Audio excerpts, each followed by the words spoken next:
Hi, my name is Amy Hawkins. I am a resident of Jackson County, Michigan, and I am a part of the Americans Unite for Michigan leadership team. As most of you know, we are in election season, and November 8th, 2022 is of huge significance to our state and our nation. I wanted to do this video as a standalone because of an urgent call to action that I feel is valuable to share with those who are in the homeschool space and also to anybody that knows someone in the homeschool universe. If I was in your shoes and perhaps not as involved in the political arena as Amy, myself, is, I would want to know this information. A little bit of background about me so that you're aware of why I even have credibility to talk about this. First of all, what I want to talk to you about is to let you know about the urgent hour this is for the homeschool community in regards to the election. But the reason I'm bringing this to you is because it's a topic I'm very passionate about. I was homeschooled myself in the 80s and the 90s, all the way through. I tell people I went to public school for driver's training, but otherwise, I was home educated. And it was an outstanding experience for me. It was for my parents, it was something they felt God called them to do. As the oldest of four kids, not all of us went through homeschool all the way. And I've had friends and family that are in the public school. So I'm a huge champion, a huge believer of championing what education works best for you and your family. But for my family, for me, homeschooling was the right choice. I went on to college, had outstanding experience, took leadership roles, did well socially and academically, and then went on to work for basically work in the political space now for close to 20 years, which is amazing. When I was growing up, first of all, I spent most of the first 7 years of my life, 6 or 7 years, in Oklahoma. I was born in Michigan, moved to Oklahoma. And before we moved back to Michigan, my mom made a call to the local superintendent of where we'd be living to see how well did they receive homeschoolers. So even at a young age, I was taught that homeschooling is a freedom to take with holy regard, to not take for granted. And we learned, my mom taught us that homeschool freedom is not guaranteed and that you need to know your elected leaders in order so that if there ever was a moment that homeschooling a family needed help, right, came into question from the government or whatever, that we would have a friend in elected office that could help us. And so we volunteered on campaigns. I started walking in parades. I started doing phone calls and doors and going to campaign events. And little did I know that it would be part of God's purpose for my life. Fast forward a few years, and what I knew to be the norm to have homeschoolers engaged in the process, aware of what's happening, it was like the homeschool community, it slowly morphed. It went from it became more popular to homeschool. It became there were more people doing it, and it was no longer just the cutting edge thing. It is still cutting edge, right? Because it's not the default for a lot of people. But as we grew up, it's almost like there's become this greater silence among homeschool families. I think there are varying reasons for that. I have seen a comment or two recently on social media where you'll have parents that will say, "Oh, Michigan's a great place to homeschool, and thus why I'm doing this video." It won't be much longer unless you get involved, and here's the reason why. Homeschool freedoms are a gift, and they are something that all of us as citizens should take and treat with holy regard. That if a family feels compelled to educate their children at home, and that's what works best for their family, right? We've seen a lot of people move to that with the frustration of what is going on in the public schools, but also with the COVID season and the pandemic. People figured out, wait, I can homeschool and this works for my family. I think it's an amazing option. What I want to tell parents all over Michigan is enjoy this privilege, but recognize if elections go how the Democrats want in November, it will not be a happy place to homeschool going forward. Here's what's at stake. In November, November 8th, there are multiple things on the ballot. One of them is the governor, secretary of state, attorney general, 2 Supreme Court seats, your state house, your state senate, your U.S. House. There are university boards, state board of education, local judicial roles, school boards. There is a plethora of information, and you can find your sample ballot at michigan.gov/vote. And when it is available, you will be able to see who is on your ballot to vote for. But if you live in Michigan, there are also 3 proposals. Proposal 3 is the one that has been referred to as the Reproductive Freedom for All Act. The progressives will have you think that, oh, this is a proposal about abortion rights. And let me add this disclaimer: I'm a very proud, passionate pro-lifer. And I have a lot of mercy and compassion for those that find themselves in very difficult positions. But what I would encourage you is to be fully briefed on what this proposal is, because underlying their screen of, oh, this is just about abortion rights, it's really something much more significant. And it's really about parental rights. They are looking to manipulate the Constitution, because this will be a constitutional amendment, that will remove certain parental rights. So for those that do have their children in the public schools, if a daughter decides that she wants to have an abortion, she can go have an abortion, and you as the parents never have to know about it. If your son is meeting with a school counselor and the school counselor says you should go for a sex change appointment, the school can, the counselor can advise this for the student, and the parents never have to be informed. This is one reason. But second of all, for those that understand civics and know how a law is made, we have no idea of how much we have been protected from because of the certain leadership in office. And here, I'll explain it.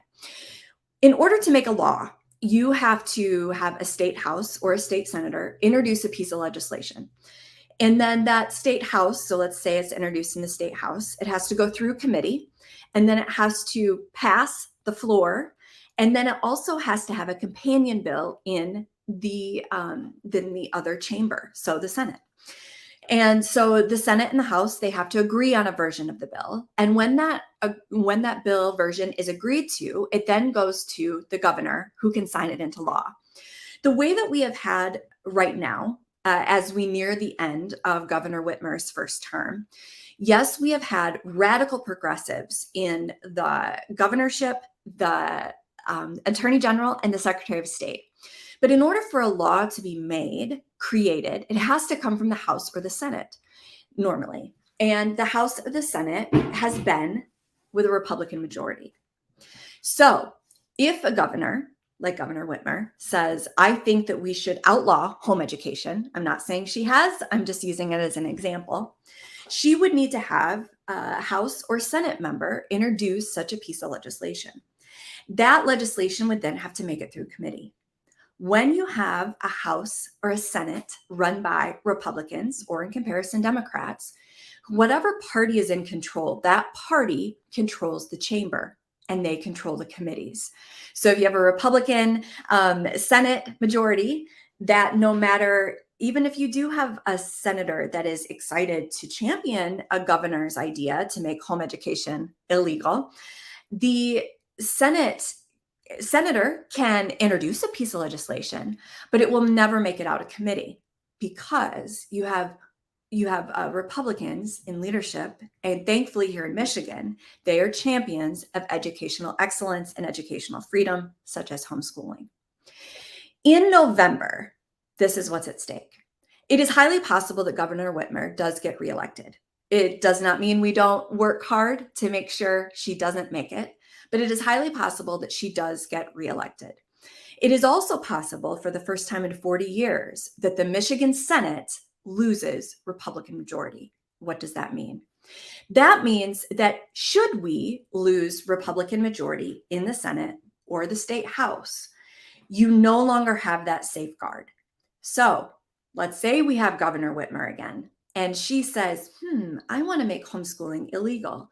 She could have, or a house member, a Senate member could say, we want to restrict religious freedom. We want to make it a requirement to have agents of the government come into your home to make sure you're teaching the right way. Or we want to require what curriculum you use. Or we want to make sure that your kids have to go through annual testing.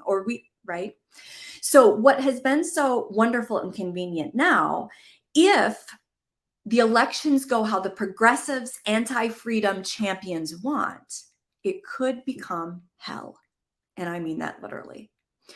If the Senate and the House were to go to the Democrats or either chamber, you no longer have a roadblock or a wall. So why does this apply to you? One, I strongly believe that people of faith especially have a role to play in the civic process. But I also think that people who benefit greatly from the freedom need to be aware when the freedom is at stake. So for you as homeschool leaders, homeschool parents, you should have the right to homeschool how you wish, but you need to understand the significance of this election. That if Governor Whitmer wins re-election, that if the state Senate loses the GOP majority, that if the state House loses the House Republican majority, that there are no safeguards and they are coming after you.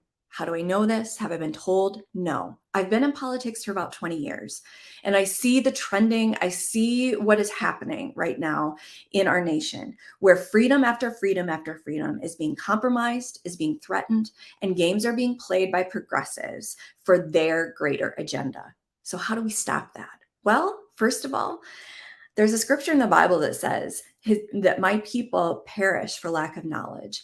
So as someone that has worked in this arena and sees the red flag, I feel like it is my responsibility just to let you know of the warning, to say you have to be involved. You have to take action.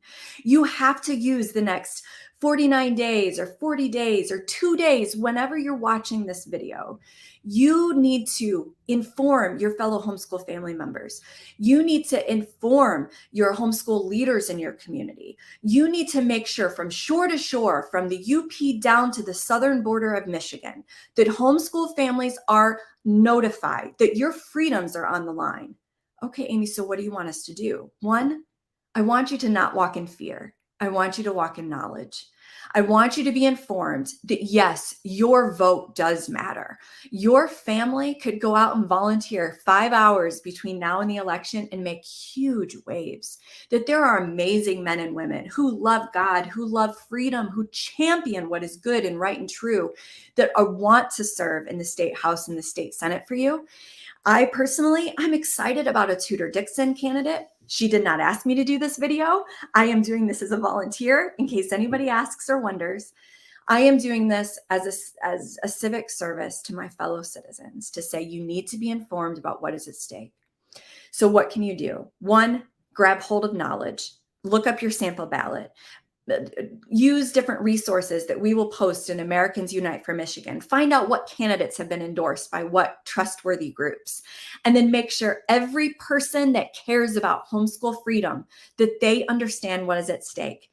As of next week, when I'm doing this, it is near the end of September. And as of next week, voting begins. People start asking for absentee ballots. And so if you're like, oh, we have now until November to do something, no. You have now until next week to jump on the ball and start to get involved. I've been told that one county on the east side of the state, they voted 70% absentee ballot. So it's highly possible that by the time some people get motivated to help, it will be too late. Your family members will have already voted.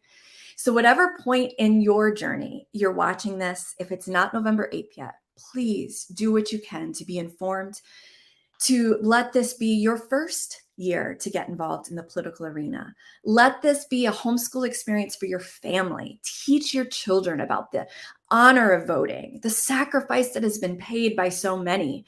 And let this be a moment to use to teach your children about the joy of being an American. But if we do not all engage now, it's too late.